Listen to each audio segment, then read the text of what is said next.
on this week on my so-called podcast, we're going back to September 4th, 1999. That's right. We're going to discuss the album Fly from the band The Chicks and the movie Beau Travail from the director Claire Denis. Like the past. The movie never changes. It can't change, but every time you see it, it seems different because you're different. You see different things.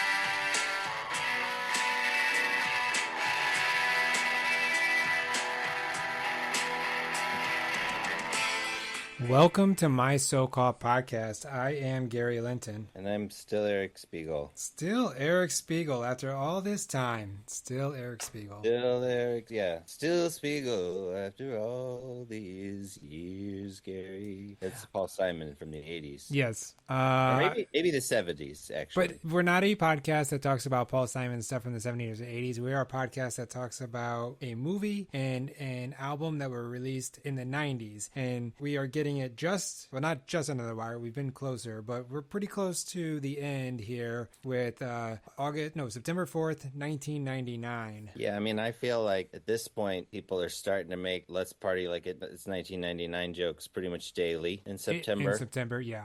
Yeah, and a lot of Y2K chatter at this point. Oh, yeah. Y2K chatter was at an all-time high. That's right. Yeah. Normally we talk about an album and a movie from the 90s by ourselves, but we have a guest this time. Eric, you want to introduce this very special guest who you met, so many years ago? I think one of the fun things about our guest is, as you mentioned, I've known him for almost 2 decades, so it's a long relationship. And I think you've known me for almost 2 decades. Yeah. Well, that's true. Yeah, that's true. Well, I knew you first, Gary. That's right. So yeah, over 2 decades. So anyway, he, like other people that have been guests recently, has no real connection between either this movie or this album. In fact, he may not really care for either of them. I'm not sure. I don't think it's quite as bad as when we had Scott Reichel on for The Perfect Storm and Nelly's first album. That's right. And so I don't think it's quite that bad, but I don't know why we're doing this to our guests. Actually, it's my fault, I think. So. But we'll get down to it. But the very special guest is Owen Spiegel, friend and son of the show. Full circle moment for me. I used to have to be quiet for the podcast. Now I have to ask people to be quiet for the podcast. Oh, yeah. Wow. That's how you know you're a grown-up. Yeah. When you ask people to be quiet for your podcast, that is actually like more important than renting your first car. Yeah, I still haven't got there yet, so. Yeah, well, one day, my son. Eric, Hopefully. we're all young men. Ask somebody to be quiet for the podcast. It's a rite of passage. Where were you when you first asked somebody to be quiet for your podcast? Yeah, same basement. Yeah. The table used to be over there. Oh, okay. Yeah, sure. I remember those days. Those salad days when we had salad. That was early podcasting. That was like 2015 table situation. So, Owen, before we had the projector and whatnot, Owen.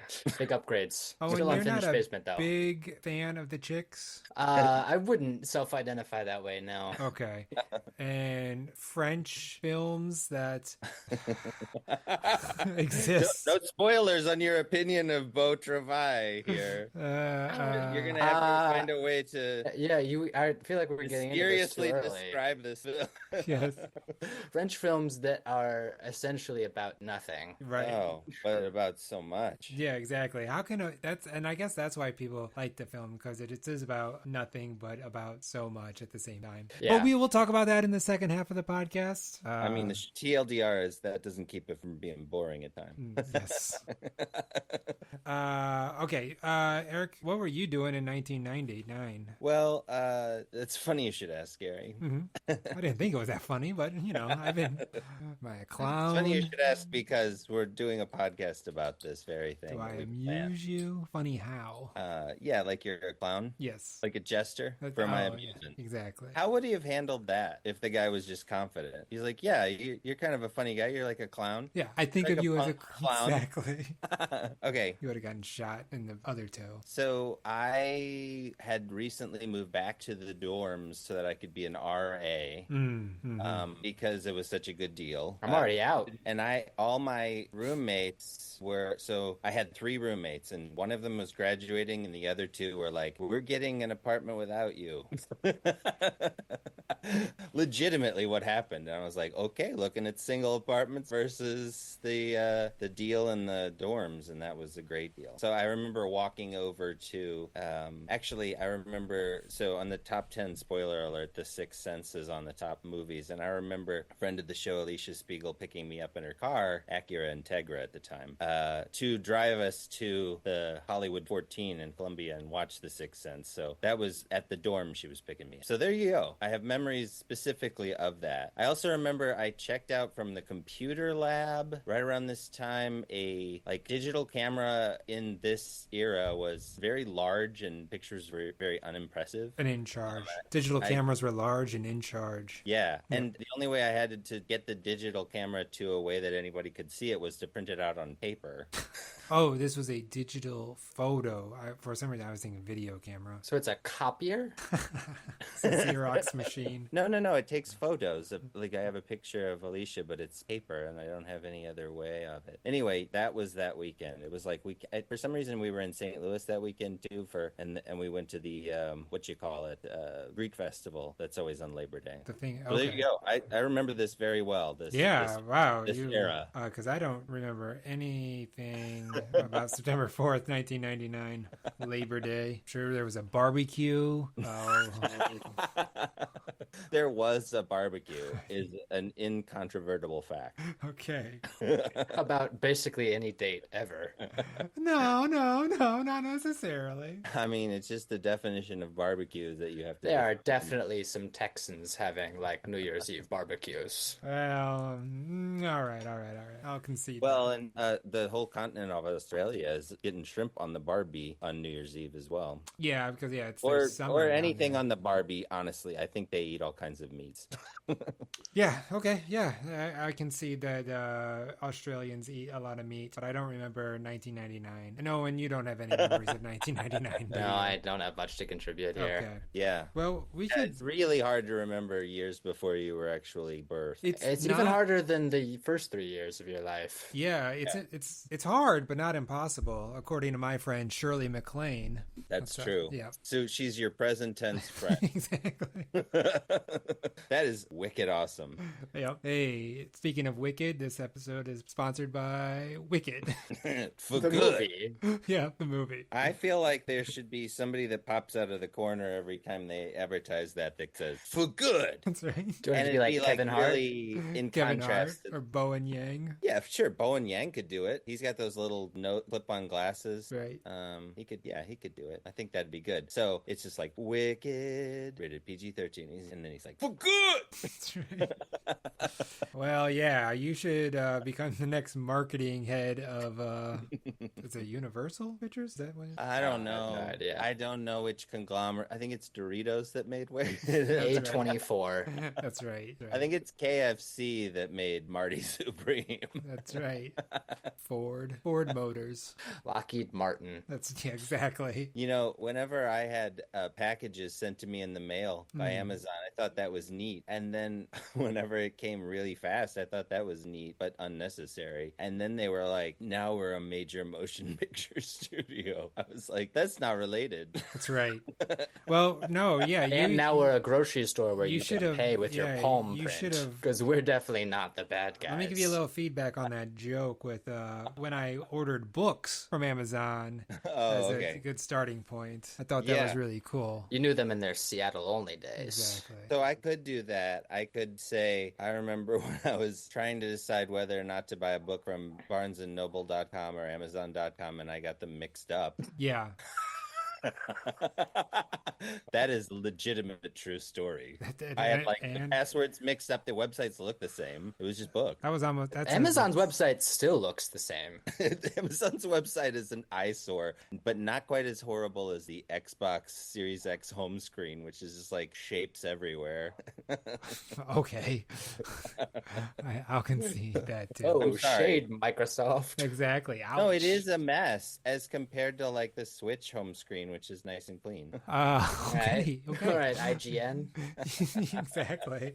So that's what I remember about 1999.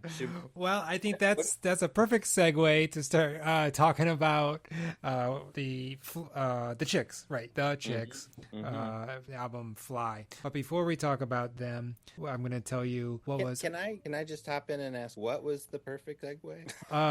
the Xbox window. Okay, I don't think it was. I know, but but now you're hanging a lantern on it. And, Yeah, this is called lampshading. This is making it funnier for everybody. okay.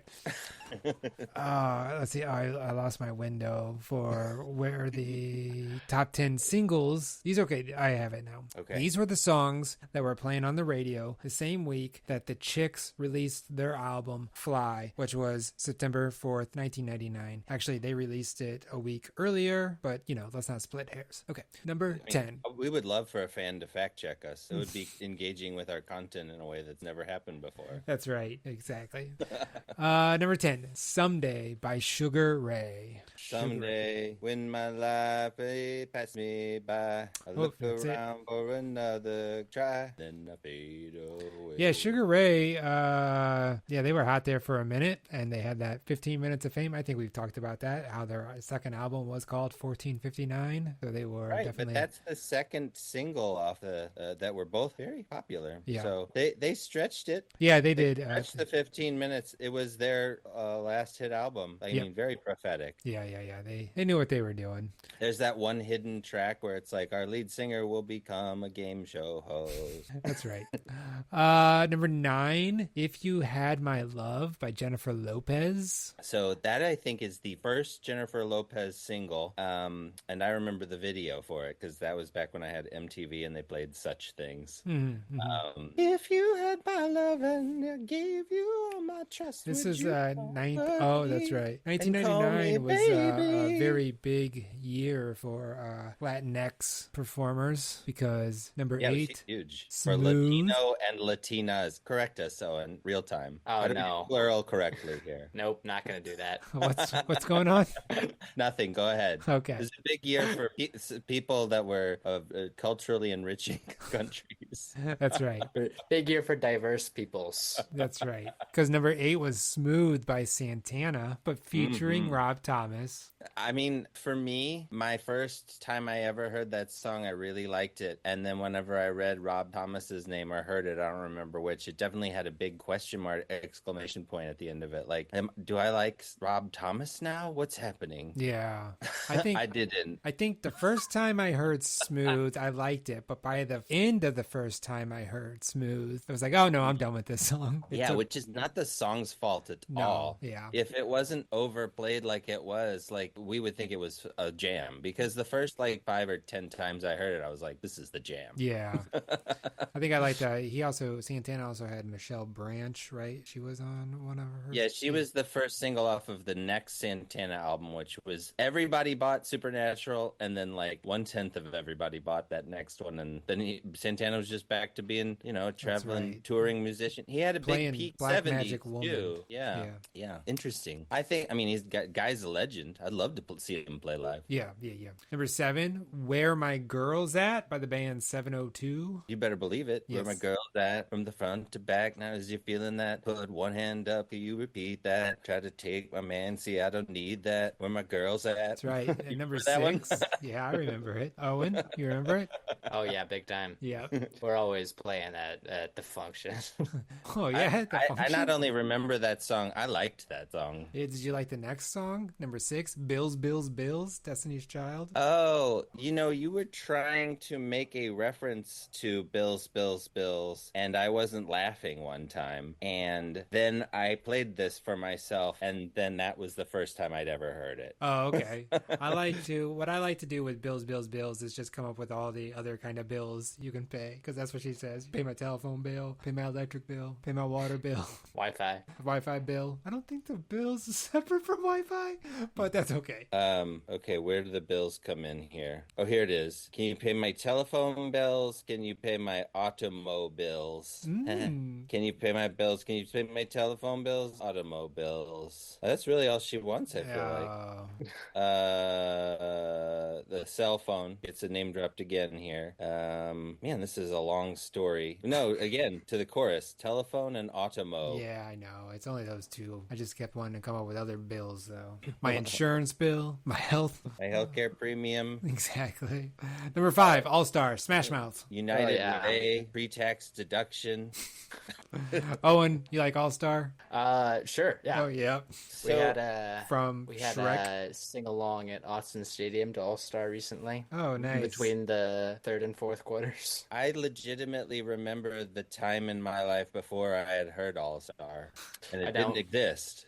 I think I can legitimately say the first time I heard All-Star and being like, yeah, all right, Smash Mouth has another catchy They did song. it again. Yeah. That's what I thought. They did it again. And I think I like it better than the other one, but I don't know. But they did it. This is pretty fun, is what I thought. And then Shrek happened.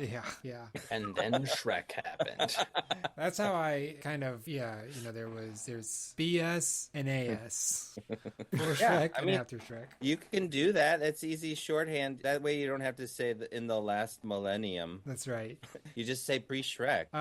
Number 4, Unpretty by Ooh on the TLC tip. That's the second Ooh on the TLC tip song from the No Scrubs album. That's right. After No Scrubs. Unpretty. It was a empowering song, I feel like. Yeah. Why do I feel so damn unpretty? Yeah, but what is the answer? Because of dudes?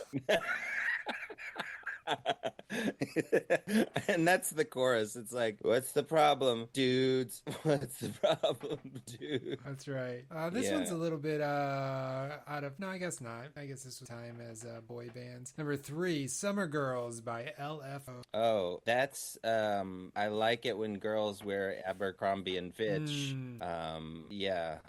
Nice, Dad. What else is it? Gary knows this song. I don't know it. And I think it's Fly when girlies stop by for the summer. That's probably I like girls who wear Abercrombie and Fitch. Something if I had one wish. Probably something misogynistic if I had one wish. Number 2, Genie in a Bottle by Christina Aguilera. She had a big hit with that one, and also a real big hit video, which is essentially just her dancing in the sand by the fire and the ocean, singing that sexy song. Yeah, sounds awesome. Yeah, that made her a star pretty quickly. And number 1, Enrique Iglesias with his hit song Baliamo. You know what? We've had this discussion about Unpretty before. The careful listeners freaking out right now because of the classic Unpretty bit from episode 72 or something. But you can buy all the makeup the Mac can make, but you remember this? And then I didn't know what the Mac was, and I had to look it up, and it's a makeup store. Yeah. Which makes sense, since from context clues, she says you can buy all the makeup that the Mac can make. So, I mean, I didn't really need to look it up. But anyway, I remember talking about that and learning about it on the show. So, yes, it appears to be like societal pressure, mainly coming from the direction of men. But it seems like I need to look inside myself and see the beauty. Might be, I'm just trying to translate the meaning of Unpretty to you guys, because I thought you really wanted to. I feel like I'm in senior year English class right now. Why did you think that? I feel like that is not a compliment. Right, Owen? I actually had a good time a couple years ago in English class. Yeah. Okay, moving on then. I did not. Okay. It felt very like a teacher trying to make a relevant sort of example of the term inference. I feel Yeah. like inference was a big thing in high school English. It's a word they kept coming back to, like Because they every year wanted when you you had to to, relearn what yeah, an idiom was. you have to infer all that stuff. One time, I went to a graduation party of a pediatric residence, and afterwards, How many times did you do this? One time? there was this one time. One time. I think it was probably 2009 or 10. Anyway, we were playing, what do you call it, Pictionary with a couple friend of ours, and I kept pointing at what I was drawing, and I was screaming at Alicia, "It's an idiom!" And that was not helping her. Is that what was number one? Enrique Iglesias. Oh, Bailamos. Bailamos. Like the rhythm take you over. That's right. Bailamos. I do not know the next words in Spanish. Bailamos? Bailamos. I don't think that's. You don't think that's what called? I've never heard this song, but I don't know. I don't know about that one. Okay, Bailamos.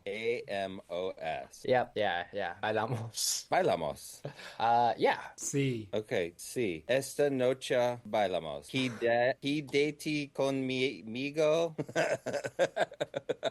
What? Nothing. I didn't say anything. Right, but it's an audio medium. You're just quietly laughing at me. I can't laugh out loud every time I laugh at you. Well, you were laughing at how bad it was.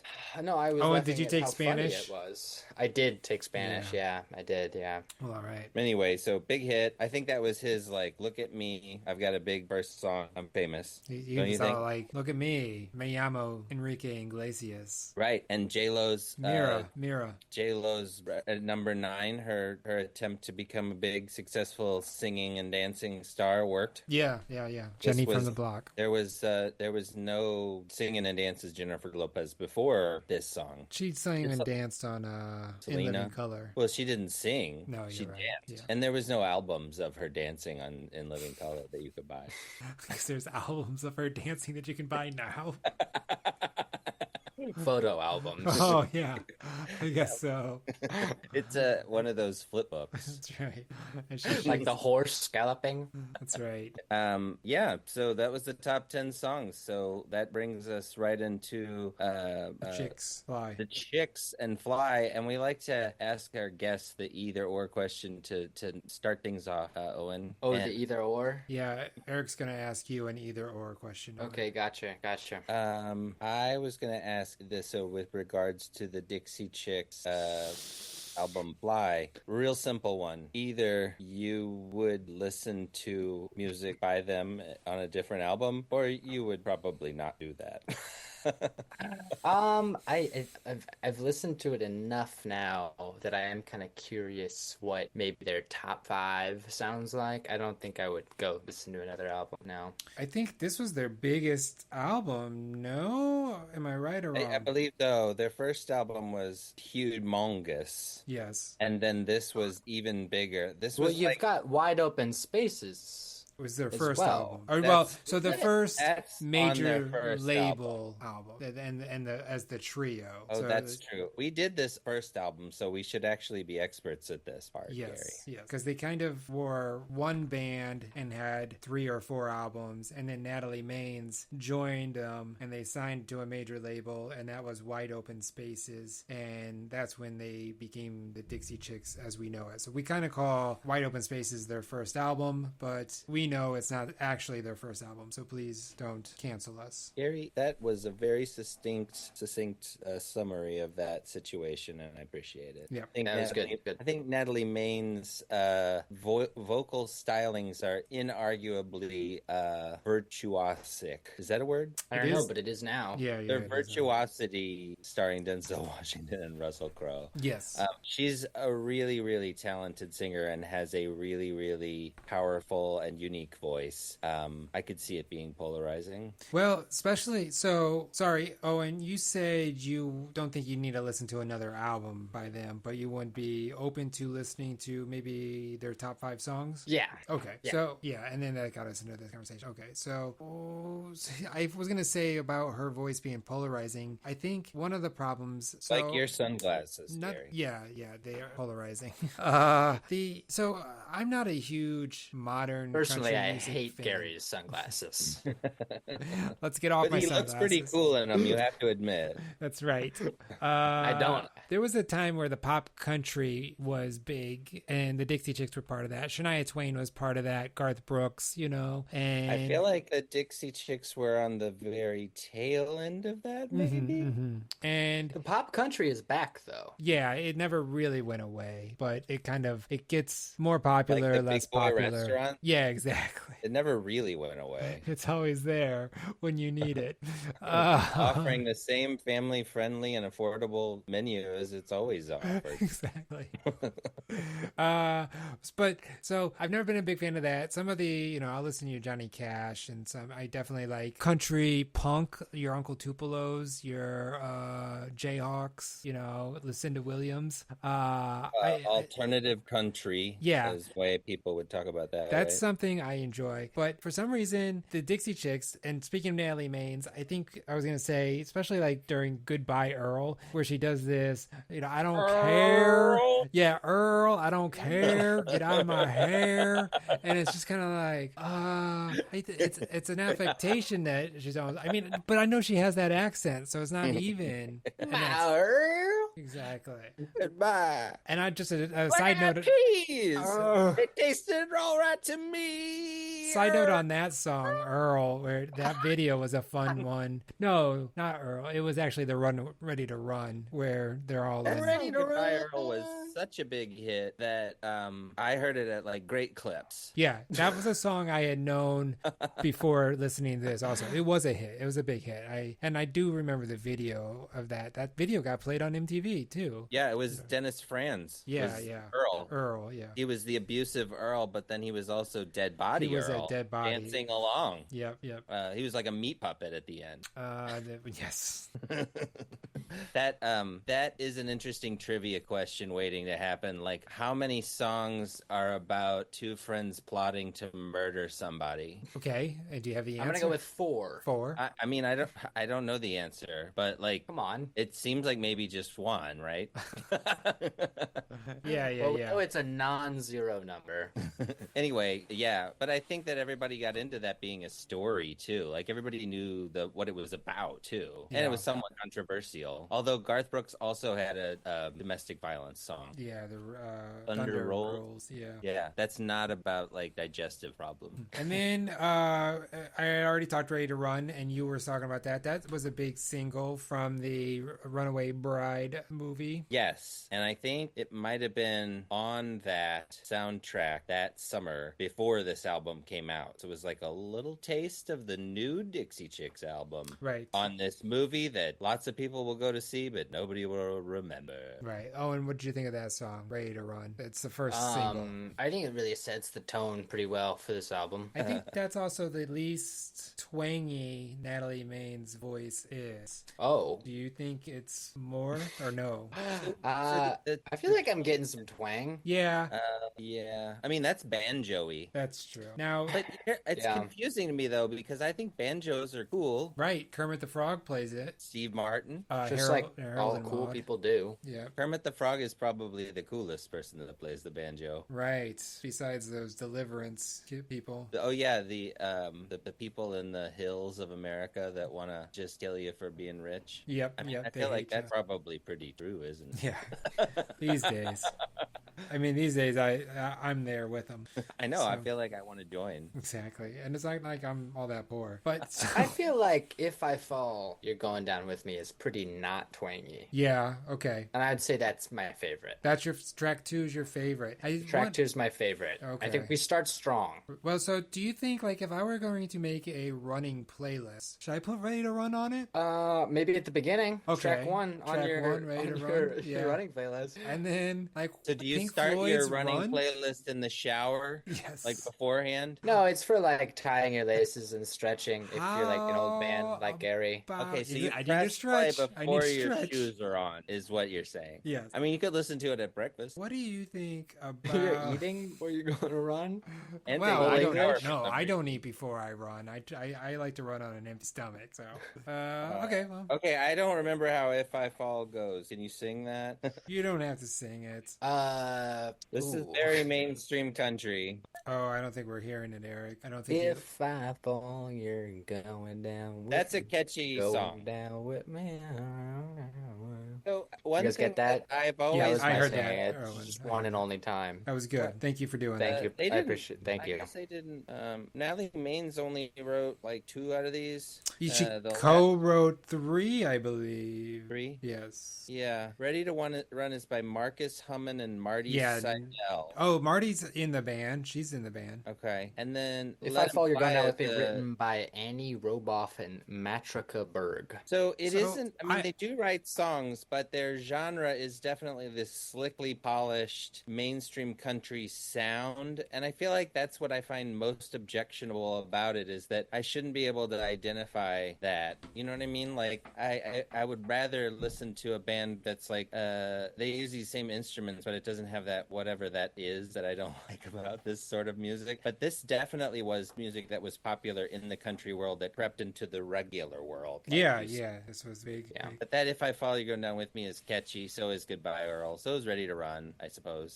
They're not all catchy. No, some of No. them are not. I mean, There's some "Cowboy good Take Me Away" was B-side very. tracks that are a little How bit about, more mellow, a little Sin bit more Wagon? melancholic. Sin Wagon is real bad. Yeah, I didn't care for that one, which is co-written by Natalie Maines. That one's super, super bad. I feel like that one was like they were in the studio joking around and nobody told them no. Yeah. All the rest of them are about this I mean, it's very much about like ending relationships, not understanding each other. It's sad that you're gone. I'm gonna murder you. Well, and Sin Wagon's also about, going out on the town after the breakup. She mentioned something along that lines, but then it is still, it's not a good song. Yeah, that's Sin Wagon. Not good. You guys aren't jumping on the back of the Sin Wagon. No. And I feel like the "Some Days You Gotta Dance" is Sin Wagon Part 2. Yeah. I feel like Some Days You Gotta Dance is okay. I think that is not a bad song. Were you able to make out the lyrics? Because I could, and it was not helpful. I think that the thing that I was experiencing for this album, I listened to it multiple times, is you really gotta be in the mood for it. You gotta be ready for what is about to happen to your ears. Like you've gotta be in a good mood. Like put this on a couple times where I was like a little frustrated with school and it made me want to like put my head in the drywall. But if you are already having a good time and you're okay with a little goofiness, Do you like Hole in My Head where she's like, Hole in my head? You gotta be dead. Oh, wait, no, I think that's Nine Inch Nails. Head like a I'd hole. rather die. Than give you my There's a bed. hole in my head on here. Yeah, that's real. That one's, I think, also bad. That's a bad It's not a good song. Yeah, that was I bad. thought "Hello, Mr. Heartache" was kind of cute. Yeah. I Yeah, like the like when she lyrics of when she that said one. hello to Mr. Heartache. I like the lyrics. It's Yeah. cute. Yeah, it's cute. Real time follow up. I start my running playlist with Cakes the Distance. I think I need to move that one farther down because he's going the distance. That's too early. Yeah, because if you hear that real early. I mean, yeah, Like, I already did it. exactly. I don't need to go the distance. So what song is like "Get Going, Fatso"? Ready to run. Ready to run. No. We've already said that "Ready to Run" is like when you're tying your shoes. Oh, okay. I also have Dog Days Are Over because she's like, you gotta run for your bed. She says run a lot. Yeah. I think it's about pet food or something. That's right. Because I think it was It was on like a Petco commercial or something. Because the That dog one days really are got- over. That one got they Black Eyed Peas the hell out of that song. That was on every commercial for a little while. Hey, you got to make that money when the money's be able to be made. That's dollar bills, y'all. That's right. And you pay my automobiles. That's right. Two different types of bills. Bill Clinton. Now we got 3 different types of bills. That's right. So many bills. Yeah. So let's see. What's the last song? Was that one? That one's kind of a nothing song. It's a nice little ballad. The last one? Yeah, Let 'Em Fly. It's not bad. Yeah. So that is a Patty Griffin song, and that is an underwhelming cover of it, where you can tell that Natalie Maines has a good voice by her choosing to sing something kind of difficult like this, and she nails it, but she nails it in this way that I don't like. Well, that's funny that you like that cover, because one of their biggest hits was them doing Fleetwood Mac's Landslide on their next That album. was a huge hit. Yeah. There was a lot of huge hits off of this, and the album itself was incredibly popular. Incredibly popular. But that's why this album's called Fly, because of that song, Let 'Em Fly, right? Yeah.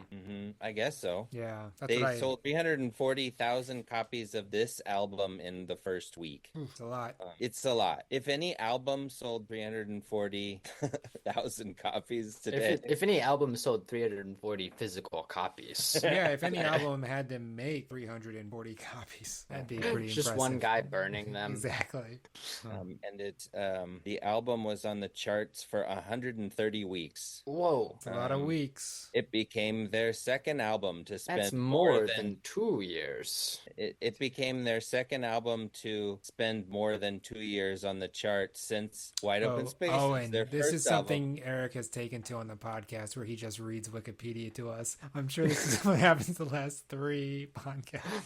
I can't fault him. I'm a big fan of Wikipedia. Okay. I chose very He gets it from carefully me, what I you was know. going to share, and I was just trying to get a sense to the audience who may not get this, that physical media used to sell so many copies it made people filthy stinking rich, and like it was reported on in the news. And so that was another thing that I was aware of at the time, was that these albums were selling everywhere. You could not go to a store. Yeah, I actually Without having to walk out. Without having to buy this I album. bought a copy, and I don't even remember how I had it. It was just like, what? Well, I think that Apple just put it in your inventory. That's right. Physically, Steve Jobs came to my house. Steve Jobs, crept along the ceiling like Mr. Burns and Smithers. Or like that person in The Exorcist 3. Oh yeah. Ooh. Or remember that nurse with the big scissors thing? How could I forget? She had such huge scissors. Okay, so anyway, it was a huge hit. That's all I was trying to say. Yeah. And I think you can understand to a certain extent why, because it's so. Because there are a lot of Americans in the South. Yeah. But it's funny that that they were so big, and I mean, I'll give them credit for because they were like, George H. Bush, he's we're sorry for him, they apologized. Yeah, and this is 99. Wrong Bush, but yes. This Well, came out in they were both 1999, and then it was, I think, the Iraq War, Yeah, right? it That was. they Yeah. were saying that about. Yeah. They said that they were ashamed that they were from the same state as George Bush. And that is, I was reading their Wikipedia page. That's kind of the end of the Dixie Chicks as like this A this hype. popular ballad. Yeah, so that was a brave decision that they made, where it completely ended their career as incredibly popular musicians. And Yeah, it would be like if They still It's like- released some it- albums after that happened, though. the right, funny thing is that so somebody like Jason Isbell or Wilco or whatever, Or they Jason got country- Voorhees. or Jason Voorhees. He also has a lot of twang and is I don't think that he's against banjos. No. But coming out like as pro banjo. there's a Use definite it to kill you. leftist liberal alt country scene that the music is not like impossibly different. Like, No. for example, Patty Griffin is sort of an indie person. Like, when she comes here, she's still like at the pageant. She's pretty much always been at the pageant the whole time she's been popular. She had like a huge hit whenever Cameron Crowe put one of our songs on the Elizabethtown soundtrack, but otherwise she's not that huge. But the Dixie Chicks went from anyway, so she could have said something about George Bush and it wouldn't have caused a problem whatsoever. No, right, yeah. But it was No, like but the Chicks were that was... mainstream popular, and their base was in the country music scene, not the country, alternative. Yeah. Yeah, and the funny thing is like people didn't call it canceled back then. It was just like their audience didn't want to buy their albums anymore because of that. Yeah. And I think Which they is crazy. thought that they had more of a mainstream and some sort of left-leaning kind of ish fans. But I think some of those people were kind of all talk because it was like, yeah, I like them at Great Clips. That's right. Yeah. Personally, I'm really anti them at Great Clips specifically. That's the one. Yeah, exactly. When I'm getting my hair cut, I want to listen to Cake's The Distance. So. What is the distance in this category? The length of your hair? That's right. Yeah, exactly. How long can you sit still? You're just sitting there like in a sensory. Yeah, they had an album come out in 2020 again. But you're right. No, that was their previous album before having one in 2020 was 2006, which was around the time said. And remember, that was the album they released while their first album was still on the charts because it was on there for 2 years. But they were like, well, we're going to release our next album, which will be on the top 40 albums chart for 2 years also. Yeah. So it's not a small amount of popular at all. It's huge. They were huge. Yeah. But not my jam. Like, I don't think if somebody invited me to go to a Dixie Chicks concert, I would necessarily say no, but I would be like, okay. Yeah, it'd be like, I'd wait. That's what I was gonna say. Yes. Is I certainly wouldn't spend any money to listen to this music. Like if you were like $3 so that you can continue listening to the Chicks for the rest of your life, I'd be like, I'm okay. It's like I can keep my $3, and I would be, I don't think I'd be Could missing buy a out. whole soda. That's right. Well, okay. I think we're at a point where we can go ahead and rate. It's overpriced soda. Fly. I mean, it's European soda. The bottle cap is still attached. That's right. Oh yeah, and your waiter removes it for you, and he has white gloves on. That's right. And he removes it with just a hint of contempt.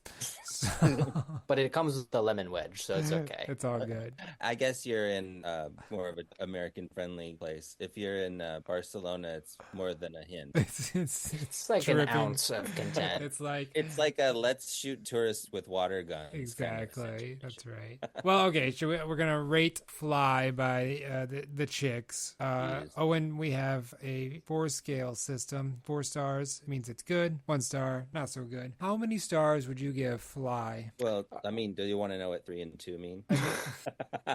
2 means almost to 4, and 3 means almost to 1. Nope. I guess I should have explained it. They are in the middle, though, so you're on the right track. Yes. That was close. It's within an order of magnitude. Right, and it doesn't matter what you pick because it's like a pretest probability that we aren't going to love this album. Yeah, it was, is high. So how do we feel about half stars? Oh, on they're this show? perfectly valid. Okay. Yeah, nobody's ever tried to quarter them. Can I? Yes. Nobody's ever tried. All right, I'm gonna go with 2 1/3 star. Judges? I Sorry, didn't not offer for you to third them. not allowed. 2 1/3 I'll stars. go with 2.5. I'll Two go and with a 2.5. half, It's yeah. my final. Like I respect this album. I haven't liked any of this. No, I haven't physically liked them on Spotify and added them to my playlist. Okay. There's nothing new that I'm going to be bringing into my rotation. But unfortunately, because you listen to this album so much on Spotify, it's only gonna serve you up Chick songs going forward. And it's going to be on my Spotify Wrapped or something. That's right. Number 1 artist this year, the Chicks. Yep. So you know what there should be? There should be like an Eternal Sunshine of the Spotless Mind for the songs that you don't want included on your Spotify Wrapped. You can do that. You can enter like a ghost mode. Is that before you listen to the pornography? Or like after? Listen. Interesting. Well, it's Spotify. I'm trying to figure out why. Oh, I forgot this is an audio medium. No, Yeah, I think it's a before you before listen to, thing. like, I think I you don't gotta gotta, yeah, I think you gotta enter incognito mode before. Okay. So what if you stayed up too late and you listened to something that you don't want on your rap like every night for But then you don't like have a to month? post your Wrapped on your Instagram story. That's the thing that people don't tell you is that you're allowed to not post things. I don't think on that's true. I don't think social that's media. true. I think you're spreading lies, misinformation, alternative facts. So, Alternative facts, very much like this alternative country music scene. that's right. Are a very valid Yeah. thing. So I guess one last question about the chicks before we take a break. Well, I was gonna give it Oh, 2 sorry. stars. Also, I was gonna give it 2 stars. yes. Wow. Wonder Twins. So I like this album the most. I'll you did. form water. Yeah. Form Fire. And I feel like there's a world in which I could give this 3 stars because I do think that it's a good album. I mean, competent It's artists just making not- competent music, but yeah, Not my thing at all, you know? it's not your jam, man. You could objectively give it a high Olympic score. Yeah, totally. And I think the 3rd or 4th time I listened to the album, it definitely got That is better because commitment. you know it now, and you're like, okay, I know what I'm expecting, and Well, and they're catchy. They're not only catchy, the best songs I think are like Sing Alongable. oh, totally. This would be great at like country line dance. I Well, don't right. know. I think it's gonna be my Karaoke. In the karaoke. right, It's gonna yeah, be in my the right karaoke. atmosphere, this is great. But I would say you don't try to sing Dixie Chicks or I'm sorry, Chicks. They took that off their name after that. They did that. That's why we're doing that. So they owned it. They're Yeah. like we're gonna speak our minds, and if we have less fans, we have less fans. They ended up with less fans. Right. And you guys didn't switch over. Well, We didn't weren't become there to fans. begin with. No. No, you didn't We were become never fans. there. I was Did you never say there. Did you say you're more there post Dixie? I've you Well, know there what? was the all country scene was definitely like pushing it a little bit at one point. They're like the new album's really good, and I was like a little Dixie Chick curious, but I never. I'm gonna tell you this. Like bi-curious? I'm a but, like, fan of these 3 ladies, just not the music they make. Yes, right. Yeah. They get the gold medal for making this kind of music, Oh yeah, they're really good at making this music. Yes.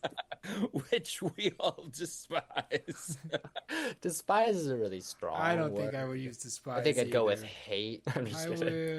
would. Well, I mean, it just depends on the song. Some of them are fine. Sometimes I I still would. There's don't some like the really production, there's some really and some of them listenable are songs on The here. Sin Wagon. I wish my ears would fall off. Hole in the Head is pretty bad. Yes. Hole in the Head is like there's a Reddit that I'm on that's called I'm 14 and This Is Deep. Like Yeah. they're like Of course you are on that Reddit.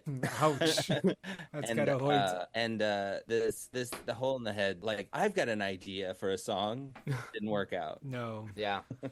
No. Well, all right, Eric. You got anything else to say about the chicks? Oh yes, this is what I was going to say earlier, which is don't step to the karaoke and type in the chick's code or whatever unless you're pretty confident in yourself, because that's what I mean by her voice. Like she's got Yeah. a powerful voice that has quite a lot of range, and you can tell that, like, I don't know, for some reason you can tell that it's not altered too much either. Yeah. You know, It would be very difficult to record a cover of anything the Chicks have done. Yeah. And it just sound like that song. Smashing Pumpkins did a cover of Landslide. but Landslide was originally by Fleetwood Mac. Oh, and scene. Selon les légendes et glisseurs, justement, c'est triste. L'histoire, c'est triste. Diable, les esprits malins. C'est un épitome. C'est une matière. On regarde ce que les licences, ça n'est pas inscrit dans le code de la chose. Position! En bas! En haut! En bas! En haut! Milieu! En haut! Milieu! En bas! En haut! En bas! En haut! En haut! En bas! En bas! En haut! Welcome back to my so-called cast. That was a good trailer. Yes, sounded like it. You guys should watch that. That was the Only trailer. this wasn't an audio-only medium. Yeah. I mean, there's so many images to choose from in this movie. They do a really nice job of sort of showcasing a lot of the different cinematography. I was It's a like, beautiful movie. Yeah, oh, that's pretty stuff. It's a beautiful movie. Yeah. All right. So, but before we talk about Beau Travail, since it obviously was number 1 at the box office this weekend, right, Garrett? Anything? So it was the weekend it played at the Venice Film Festival, so it wasn't even at the box office. So they didn't have to pay? No, well, I don't know how that works. It's probably a donation to a nonprofit to get the tickets. To be Yeah, honest. okay. Or a member of the press. I mean, it brings in economy to the city, certainly, but It brings in economy. It does. Otherwise, Venice has no economy. Exactly. It brings in dollars and cents. Commerce. No euros. Yep. Anyway, so obviously it's number one, but there were other movies, Owen, out at the same time as this movie What? was at the Venice Film Festival. No. Like, they didn't just like empty out all the theaters and close them for the week that Beau Travail was at the Venice Film Well, Festival. you couldn't even go to the theater to see Beau Travail because you'd have to wait another like 6 to 8 months before you see that in the U.S. I would say that anticipation of this movie was at an all-time high at point, probably. And by that we mean that like 4 people were ready for it. But anyway, at the actual theaters, number 10 was The Astronaut's Wife. Gary, any memory of The Astronaut's Wife? No. Is that? Oh, I think that's where Charlize Theron got the Yeah. Mia Farrow, Rosemary's Baby haircut, and then it was basically like a spaceman Rosemary's Baby with Johnny Depp. okay. Yeah. It yeah, came out really soon after or before The Ninth Gate, which was another throwaway Johnny Depp horror movie, and we were all like, Directed by Roman Polanski of Rosemary's Baby. yeah. Although The Ninth Gate's not very much like Rosemary's Baby, but The Astronaut's Wife is. Yeah. Anyway, So it's just that Johnny Depp just wanted something tangentially connected to Rosemary's Baby at that time. yeah, he always wanted to be 1 degree of Kevin Bacon away from Rosemary's Baby. Exactly. That was for 2 films. That's what his astrologist told him to do, so that's what he did. Exactly. Number 9, The Muse. The Muse, starring Sharon Stone and Albert Brooks. Albert Brooks, yeah. Muse. This is a period of time where Albert Brooks is still allowed to make movies. Nobody goes to see. That's right. Yeah. But you know, I think we all know he's a genius. Number 8, The Blair Witch Project is still out in theaters. You remember when it came out originally? I mean, was it? It wasn't 1998. It would have been around this time, 1999, in September. Yeah, isn't that when it came out? No. Oh, you know what? Maybe you're right. Yeah. Nice. We did it, guys. Yes, we solved it. I thought it came out in the summer. That's all. No, I think it was. In the... Oh no, I am right. Oh. It's just got a really weird weekend system. So it came out in July. It made $1.5 million. It was number 16 at the box office its first weekend. The following weekend, it made $2 million at the box office, which was a 30% increase. The following weekend, it made almost $30 million, $29 million, probably opening in like a lot of theaters for the first time, I guess. Yeah, right? yeah. And then the next weekend, August 6th through 8th, 24 million. August 13th through 15th, 14 million. August 20th through 22nd, 7 million. So it's really kind of astonishingly big hit movie. Like even those numbers, if you were making that kind of bank right now at the box office, you'd be a superhero. I mean, especially if you weren't a superhero. Yeah, well, right. It'd be a superhero movie. Anyway, good on you. They made it for not very much money. No. And that's fun. So anyway, it was still out. It came out in the summer. Number 7, a movie that I always thought had a funny title, but I never wanted to see, Mickey Blue Eyes. Oh, yeah. They call him Mickey Blue Eyes because he doesn't look like he's Italian at all, and he has to pretend he's in the mafia. Right. And I think Mickey Blue Eyes is a funny Hugh name, Grant. but I never saw it. Hugh Grant. Hugh Grant, that's famous for the job lover. Hugh Grant. That's right. Chill Factor is the next movie on the top. Is that Cuba Gooding Jr.? You're right. It's Cuba Gooding Jr. and Nope, I don't know. Skeet Ulrich. Oh, yeah. Remember when Skeet Ulrich? Yes. ... I do. Scream. Mm-hmm. I think people thought Scream meant more than it did. His performance is what happened. Yeah. And by people, I mean people in power in Hollywood. Yeah, but they certainly, and by the time they made Scream 2, they were kind of poking fun at his performance, like Luke Wilson in Stab. Oh, it's yeah. all like, yeah, Sydney. Can I please read you the plot synopsis of Chill Factor? Yes, I would love it. Synopsis. A new biological chemical weapon, make up your mind, that explodes up to temperatures over 50 degrees Fahrenheit falls into the hands of It two men. explodes to temperatures. That doesn't make any sense. I think it's written by Did AI, you have a right? stroke? No, this is the words. Okay. I think it's AI, right? I mean, like they tried. Not on Wikipedia. Are you reading Wikipedia? I don't think they use it. I'm on yet. Box Office Mojo. Oh, okay. Box Office Mojo. Here, let's see what. Watch Mojo. Well, Here, the anyway, top 10.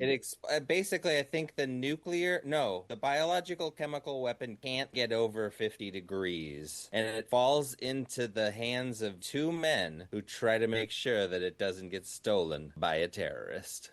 And the chill factor is that they have to keep this biological chemical weapon frozen, I guess. Yeah. Two guys have to keep something cold, is what that movie's plot is. And that's why That could they also steal. be the plot of a movie about like a Cisco distributor. Or an ice cream cone. Yeah. Or a sentient ice cube. No, I think that's a different movie.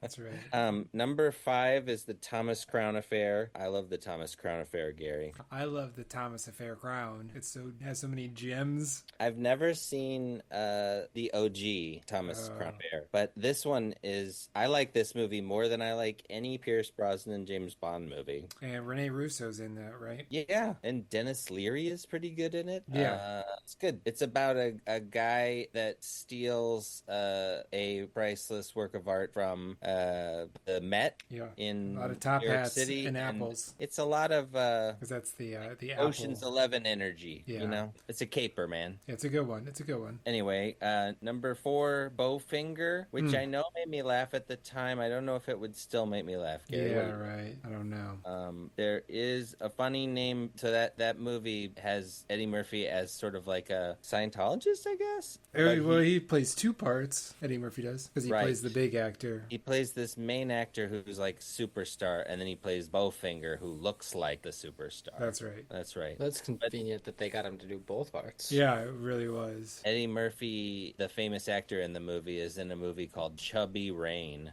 because the raindrops are fat because they've got aliens inside of them.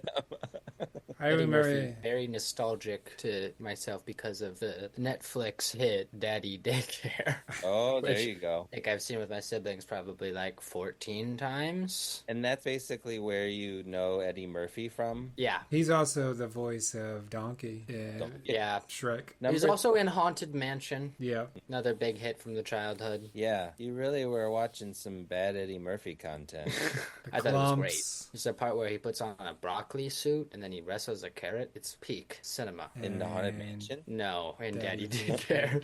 Oh, okay. Number 3 is the 13th Warrior, Gary, with Antonio Banderas. Antonio Banderas. And I have a very specific feeling associated with this movie that I don't know the feeling, like if it has a word, but I'm sitting there in the theater, Is it 30 minutes. spectacular? Is that the word? Sitting in the theater 30, 45 minutes into it, trying to give it my full attention, definitely wishing that it was better than it is, and wondering if it's my fault somehow. And then think that's just sort of coming about midway through, like, no, I just want this to be better than it is, but it is not better than it is. It is just as good as it is. Like, It's really hard for things to be better than they are once they already are. right, that's true. Like, the film itself wasn't trying hard enough that night.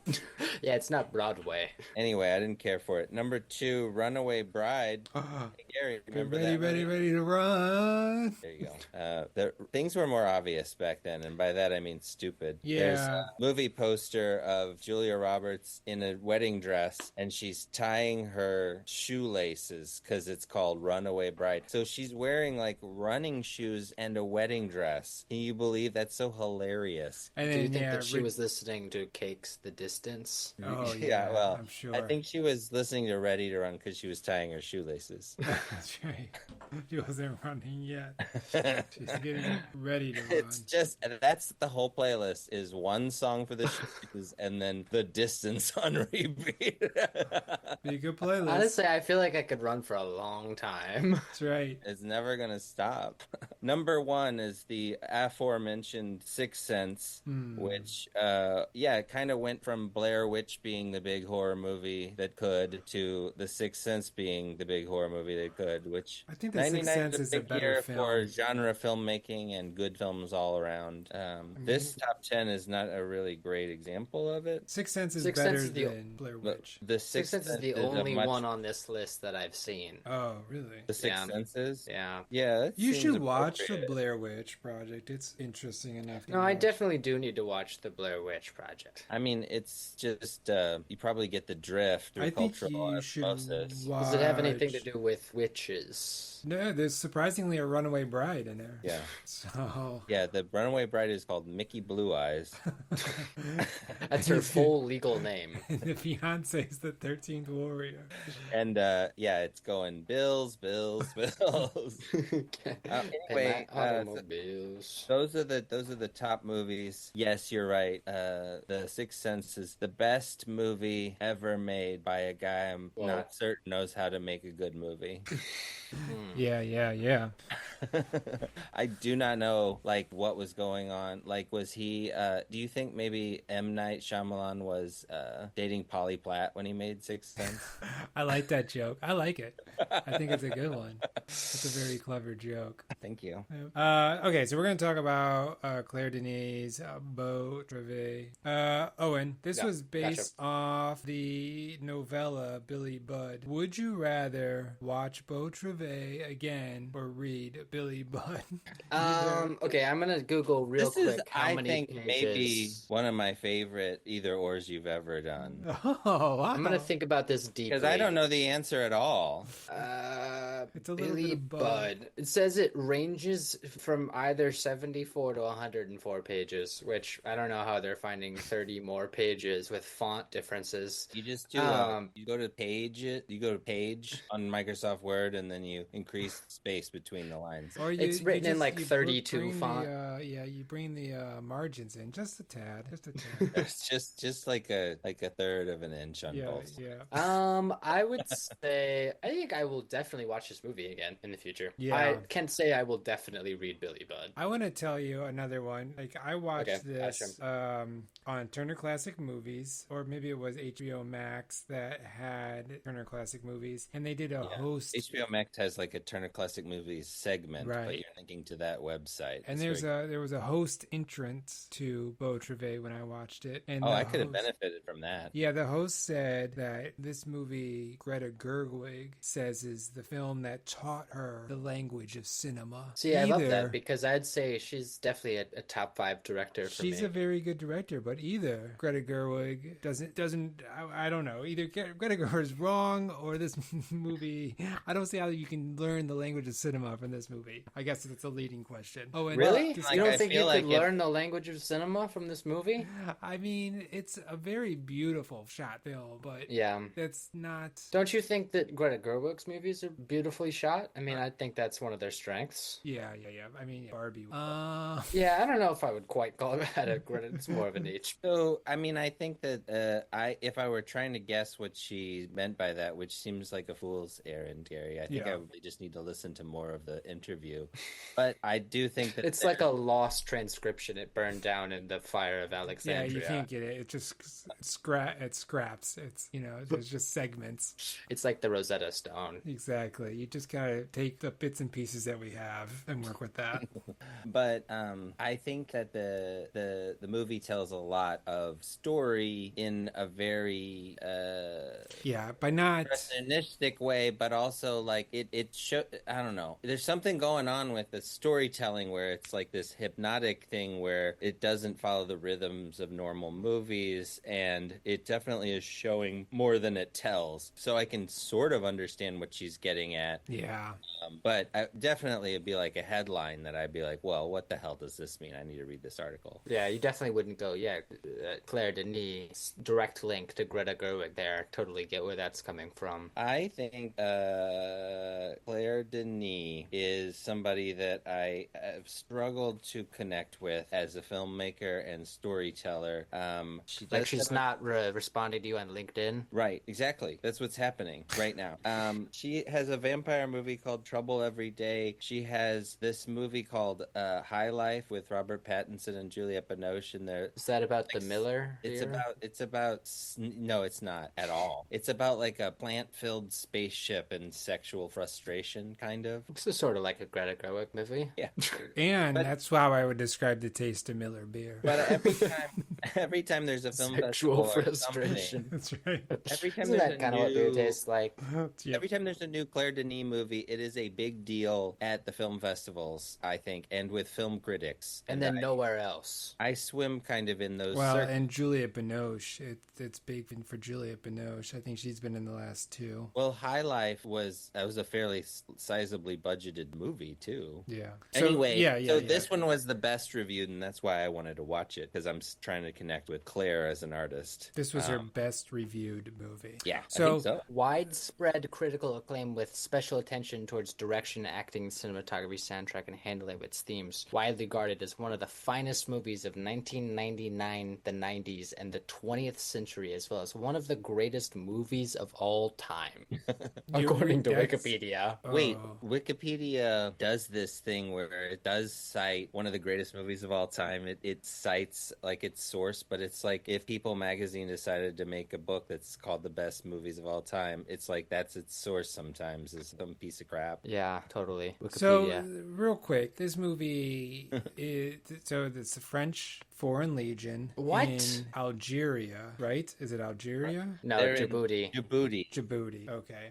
Yes, and the group is a section of the French Foreign Legion, and they're training. Yes. And For what? That's the question of this movie, maybe. Right. It's one of the questions. And we see a lot of the training. There's We fit see most of the training. young men. It does feel like a documentary at times. Yeah. Feels like they do not want us to not see every way that they train. But I guess so. First off, though, I left out something. It kind of is a flashback. There we meet the I'm not going to remember any of their names. I know Baloo. Owen was set. You looked up their names, but Yeah. he's like the Baloo, yeah, right? and he's the drill sergeant, I would say, of the Yeah, French Foreign definitely. Legion, and he's thinking back on his time in Djibouti. That's the beginning of it.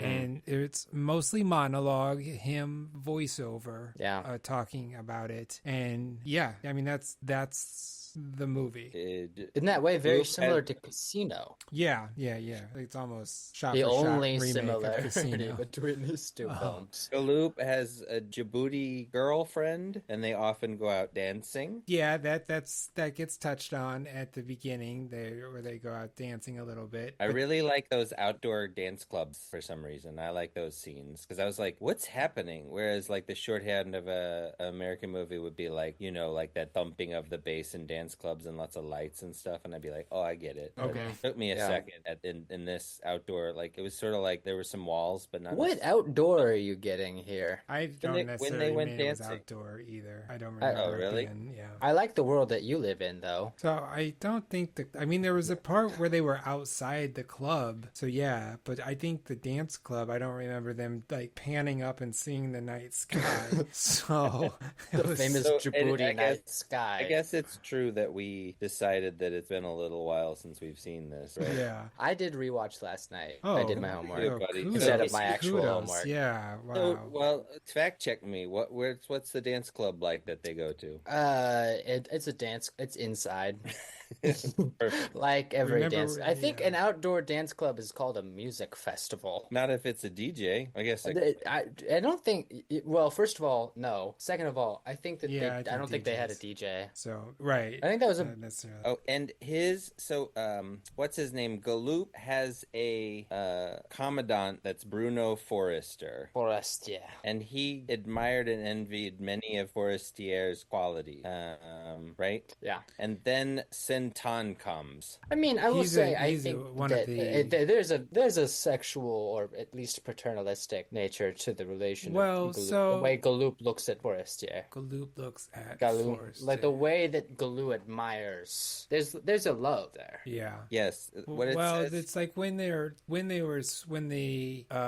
guys were swimming. That's when we really meet Forrester first, right? That's the kind of like the first time, and they're kind of discussing, or Am I remembering that right, Owen, or no? I don't. What are you talking about? Swimming? When they were in the water, there was a whole shot of them underwater swimming, and then he cuts his. Yeah, they had Oh. knives, right? Yeah, and he cuts his That's foot. I don't think Forestier is there. Oh no, okay. Then I am misreading that part. Okay. That part is also intensely sexual, though. Well, and that's when, so there's like, the movie starts out and we kind of see some shots of them doing some training, them doing exercises, and then there's intercuts with them going to the dance club, and then there's some more. But before you get even any of that, I think it is Forestier comes in first. It's Yeah, I'd it's kind of Galou forgotten reflecting about on Forestier. Forestier. Is Forestier. So I mean, I guess it comes down to, we're going to spoil whatever the plot is here. A plot is a strong word. Yeah, I mean, so he's losing Forestier, right? Like, Yeah. he's saying goodbye to him. Whatever he meant to him, it was very strong. And I agree, there's a lot of undercurrents of sexuality happening and pretty much no overcurrents of sexuality, right? Yeah. Although, I mean, in the beginning, Galou talks about Forestier falling out of favor. There were rumors about Forestier after the Algerian War. So that's the context of this. I don't know, but we get that. Okay. I mean, yeah, kind of forgot about that. But I didn't forget Gil Sentan. So he joins Galoup's section. This is after we see a lot of his section practicing. Yeah. Drills. Yeah. A lot of shirtless body slapping. Young men. Yeah. Doing a lot of physical feats that I look very hard, and sometimes just look like this sort of manly hugging. It's an incredibly homoerotic movie. Yeah. Yeah, I mean, what you don't really know at first, it's kind of like, okay. I mean, it's not if you're not into God. Okay. Yes. I mean, I think that, yes, as you're watching it, it becomes more and more clear. Yes. It's like Brokeback Mountain if it was set in Djibouti. There's people having sex with each other of the same sex in Brokeback Mountain. Which doesn't overtly happen in You guys right, Beau it's Travail. not the Brokeback Mountain of Djibouti at all. Yes, there's a different movie that I would think is more appropriately called The Brokeback Mountain of Djibouti. It's called Brokeback Mountain. Yeah, probably. So he joins Sentan, and Sentan or whatever, he just seems like a normal dude, right? Yeah, except he's hot as hell. Yeah. He's a young Frenchman who's Okay, yeah, and it's hot there in Djibouti as well. Yeah. So take off all your clothes. Yeah, and they do, don't they? They take off their clothes a lot. But you know, our sort of main character, you know, Galoup, he's just really upset about this Senten guy, and it just seems like everybody from the start knows that it's like overboard, right? Yeah. Like he's really focused on how much he hates this guy. Yeah, he has him and that do... becomes like a really big part of the movie. Well, that's because like, so he has him do some more, like, was he shoveling at one point? He made him shovel. And then the whole kind of climax is he sends him out on a mission, but he breaks his compass. And and he's like in the middle of the desert and he's got to come back. Right. He can't Well, so what happens is one of these legionnaires deserts their post in quotation marks via peeing. Okay. So Galou makes this really big deal of it and makes this soldier dig for like a whole day straight. Yeah. And Santon offers this fellow soldier some water out of a canteen, but Galou like punches the canteen out of his hand, to which we see this like very interesting sort of like shot where it's like Santon is like fake punching Galou, where he doesn't even put any weight into it. He just sort of extends his like fist into Galou, and then you see Galou like crumple to the floor. And then you cut to, there's this jeep heading away from the camp with Santon in the back and Galou in the front or whatever, and then gets out, and Santon gets out, and he's basically just leaving him in the middle of the desert. Right. With no water and no anything. And then the compass, what happens is the compass is the Legion finds this compass at this sort of like salt, because it's within this flat, finds this compass and is like, this is a French Legion compass. This means Santon like lost his compass, and if he lost his compass, he's probably dead. But but I thought, wasn't the compass he did something to the Well, compass. he did break it, and later on they find out that, well, they find it, and it gives them the suspicion of what happened, and that's when he has to leave, right? That's when Right, so that leads to Luke has to Forestier essentially. Forestier, I think it's important that Forestier is the one who not fires, disciplines yeah, it's like a Galuk here and court expels him martial. from the But It's like Satan survives, right? He gets yes, he picked up, does. yeah. But we never see him reunite with the Legion. Yeah, or actually live. He just gets picked up and Yeah, they and he's cover him alive up in that van in or the whatever. truck, yeah. Yeah. Bus, I think, but I wanted Yeah. In the 2022 Sight and Sound Critics poll, Beau Travail was ranked the seventh best movie of all time. Yeah. Mm-hmm. I mean, I So- think I was talking to a roommate about this because I watched it last night. I think that if you're okay with a movie where there's no explicit, like, what's happening and you have to make your own meaning and you're okay with that, then you love this movie. I think that the other thing is that it is different than most movies in that very specific way, and I did not have any kind of preparation watching it the first time that's what it was. So I do think, and I liked it enough to say I would watch it again, and knowing kind of what I know now, obviously watching it again is going to be a totally different experience. Although I do still think it's going to be maybe a touch boring. I do think it lends itself a favor in that it's only 90 minutes, though. Yes, I think. Can I read you what I wrote on my Letterboxd review? Absolutely. It was Should after we the all first do what we wrote on our after the Letterboxd? first couple of montages, I was like, okay, movie, I get it. These men have to train a lot, but I didn't really get it, and I'm sorry I had lied to you, movie, because I didn't get it at first. It took me the whole movie until I was like, oh, okay, no, I get it now. Well, yeah, I mean, it's not explicitly clear until the final shot, right? Yes. Which is a long shot. Wait, Yeah. what do you mean isn't clear until the final shot? Just so the training and the, like you said, the homoeroticism, it's like, okay, movie, I get it. But then it's like the last shot when he's dancing and you're like, oh no, okay,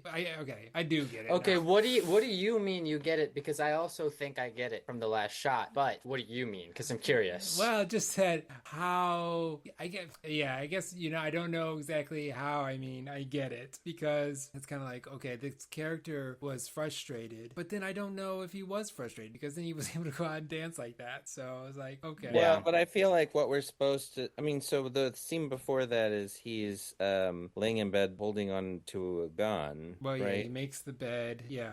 So it's like, It almost feels but like I the lead read up to that- a suicide. I was Yeah. so excited about things happening at the end Yeah. that I was really engrossed. But yes, he makes the bed very nicely, and then he lies on top of the covers, which is weird, right? Yeah. And then he like recites the thing from the French Legion, like his code, and it's sort of like, I think at that point it felt to me like he was deciding whether or not he was going to commit suicide, and the alternative would be to dance like he's dancing. Like, I feel like he's making a decision to try this thing out that he's never done before, I think is what we're supposed to get. Am I wrong? What did you guys No, Yeah, I yeah, thought of yeah. I was watching and I told Sammy to come back in to watch like the final scene, and Sammy was like, "What the fuck is that?" And I was like, "I think it's a reflection on the absurdity of this experience. I think, and I like what you were saying. Like it's like life is absurd, and it's absurd to dance like that. It's ridiculous. I think but it was it's also like freeing though. yeah, it was also it was, really yeah. good at it. Right, it was so different from like what we assume is his entire adult life. Right. It's a total transformation. Yeah, it's A movie Because he and the didn't person. dance like that at the beginning in the No. in the outdoor dance clubs. No, Exactly. he didn't even go to the outdoor dance clubs like I thought he did. Right. no. So All he's the other really not very Legionnaires. truthful is my takeaway. No, I was watching that again, the last scene, and the first time I watched it, I was like, I am gonna hate this movie if this is the last scene. Was my actual thought as that scene was playing, and then Yeah. it was. Well, a lot of times And the second time, I had this massive grin on my face the entire like scene. I do think it probably benefits from the old rewatch, don't you think? Well, a lot of Think it movies makes do. Do you think it makes a movie lesser if it has to be rewatched to enjoyed, to be like truly enjoyed? I would say an No. emphatic no to that. In agreed. fact, some movies that I didn't necessarily like on the first watch, but I was intrigued to come back for more, have ended up being some of my all-time faves. Yeah, I mean, I will always cite The Big Lebowski. Watching that the first time, I was kind of like, nothing really mattered. And then it wasn't watching it the second time. I was like, oh, nothing really matters. You didn't Is that kind of listen what to this the movie is, nihilists though, that were also? actually in the movie that labeled themselves as such? Yes, so. Be a nihilist, Lebowski. Doesn't mean you have to. Or anarchy. It's at least an ethos. So, Yeah, say what you want about the tenets of German fascist socialism. that's right. Anyway, Beau Travail. yeah, Beau Travail, it's beautiful. It's a lot of what we've kind of spoiled the story for you. Yeah, it doesn't make That's all there is. It's beautifully shot. I don't know if I'd want to go to Djibouti. It looks so hot there. It doesn't look like I want to go to Djibouti. I liked that I got to see it. So I feel bad for all the ladies who I yelled at. Hey, I'd like to go to Djibouti with you. Oh yeah, you Because feel I don't bad. really want to go to Djibouti. So before now, you didn't feel bad for doing that. No. Okay, just clarifying. Yeah, it took this 2 strikes on this just one Exactly. episode, Gary. That's right. Oh, you should listen to all the other episodes. I've definitely struck out. So Well, the count resets. Yeah. New batter. So, Beau Travail, obviously well-regarded film. Claire Denis, the kind of one of the very few female auteurs. It's widely regarded as really, really super awesome. It taught the language of cinema to Miss Greta Gerwig. I mean, if nothing else, that's a coup for society. Yeah, definitely. The guy who plays Galoop, his name is Denis Lavant, and he is a real interesting character and plays really strange characters in movies. And he's in this movie Holy Motors that I have tried to watch multiple times and do not get through. So I don't. Have you heard of Holy Motors, Gary? No. Okay, good. Neither have I, in case you were wondering. It was a Leos Carax movie from 2012. It's a surrealist fantasy drama starring Denis Lavant going through all these different weird things and situations. But he is more like the dancing person in the last 20 seconds of this movie than he is like the person that's in the first part of the movie. I wouldn't say that this movie is like ungettable, throughable. No, Like It's we're just- portraying it in a very, I mean, it's very French. Yeah. I think But- it's really important to know what you're getting into, sort of like the Dixie Chicks album. Is like, hey, this is going to have narration, but not very much dialogue. It's not really clear what exactly happens at the end, and it's not really a plot thing. I think it's very helpful if you approach this movie as almost as if you were watching a series of photographs. Yeah, I mean, and you can always do Sure. that. I think that for me, is all I'm saying is that like I think I'll benefit from being in the correct mindset next time is the best way to put it, I guess. I watched it again last night, but I don't think I was fully attentive. And so I definitely will be watching it again, but for real this time. So yeah, I think you need to watch it again, but you also need to be. It definitely cannot be like anything else is happening, but you're watching this movie. Yeah. Like give it It's 90 minutes, an hour 30. Just do that and do that only with the lights off for an hour 30. Oh, the lights off, you'll fall asleep. I can't do anything else with the lights off. No. Okay. I just feel like that's a lot of orders for watching a movie. Well, all right. Anyway, yes, it is interesting. If you just had it on the background, you would definitely think it was not about anything at all in particular. Or you gotta watch it. Yeah. You definitely have to watch it. Yeah. And I don't know if you should even watch it with other people, really. Yeah. Or with your eyes open. So you're gonna do it in the dark by yourself, then you can't do anything else. I'm writing a prescription for this movie, and And it's more cowbell? Yeah. And it's more cowbell. I think it could have a little bit more soundtrack if we're interpreting cowbell as score. Yeah. Like obvious. It's got what, Beethoven? Nope. What does it have? It's Is it got an opera? an opera that is an adaptation of the novella Billy Budd. Wow, that is That's next level. Right, that's good stuff. Yeah. That's pretty cool. Did anybody look up or what Billy Budd is? Like, what's the story? It's about Herman English Navy sailors. So yeah, it's about So it's a similar similar situation, but in the English Navy. It's like page 1, the men practice. I Page 2. wouldn't, to go back to your either or, I wouldn't be opposed to reading Billy Budd, Gary. Yeah, have you tried reading Moby Dick? I'm not a big fan of Melville. Yeah, I mean, think I I have think to. it'd be If much you easier to handle get 100 through pages. 75 pages of Billy Budd versus like 5 or 600 of Moby Dick. I agree with you, Owen. I think It's not high on my list. I don't want to give that impression. Did he write Bartleby the Scrivener? I read that. There Wow, it is. There look it at is. that. Billy Budd right there. For those of you listening at home, And other Gary tales. has You got a more than copy 20 tale of in there. Herman Melville's Billy Budd. So I've tried it. It doesn't work. Does it have Bartleby the Scrivener in there? Oh, does it? Let me see. I gotta take my glasses Would you off. guys say that Galoo has a white whale? Yeah, it does not have Bartleby the Scrivener in this other tales. It has And neither Billy of you Budd. know if that was Melville. I could look it up too. This has the town hose story from Moby Dick. So Let's see. let's see. I'm gonna open up Billy Budd and I'm gonna just turn to it, and it's gonna say the sweat fell from his glistening pectoral muscle. Ooh, this this Billy Budd, spicy. Well, it kind of sounds a lot like that movie. Yeah, exactly. Yes, it's Herman Melville. Bartleby the Scrivener. All right. I would prefer not to. Gary, I feel like you could relate to somebody saying that. Yes. Well, all right. We have a rating system here on my so-called podcast. We do? Yep. Owen, how many stars would you give Beau Do Travail? I have to go first again? Yeah, you're the guest. If you don't want to, you're the guest. I will go first. No, I'm gonna give it. No, I'm gonna give it 3.5. Wow, yeah, that's good. I think it helps that you saw it again. I gotta again kudos to really being taking this seriously, more serious than either Eric or I did. Watching it once through, a little bit ago, I'm gonna give it. It's sitting at 2.5 stars for me right now. It's a beautiful film to watch. What did I give it? Letterboxd. I'm gonna look at my Letterboxd here real quick. I gave it a 3 out of 5 on Letterboxd. I think upon rewatch, I would probably bump it up to 4 out of 5. So yeah, I gave it a 3 out of 5. So that 2.5 out of 4. So yeah.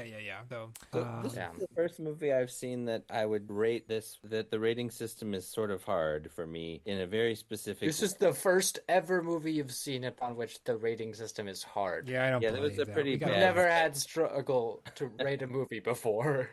Okay, no. What I mean is, I don't know that they describe my experience, which was I watched the whole thing. I did think it looked good. I was waiting for it to start. Yeah, fair. For a very long time, and then I clocked it is not going to, in the sense that I'm thinking. Yeah. Then I had to make my peace with that, and then it was still beautiful, and then I was like, why is he being so mean to that guy? And then the last scene happened, and I was like, oh, okay, now it all falls into place, and I'm pretty impressed with that it was going somewhere all along, etc., etc. But that being said, the first part of watching it was I did not find it pleasurable the first time.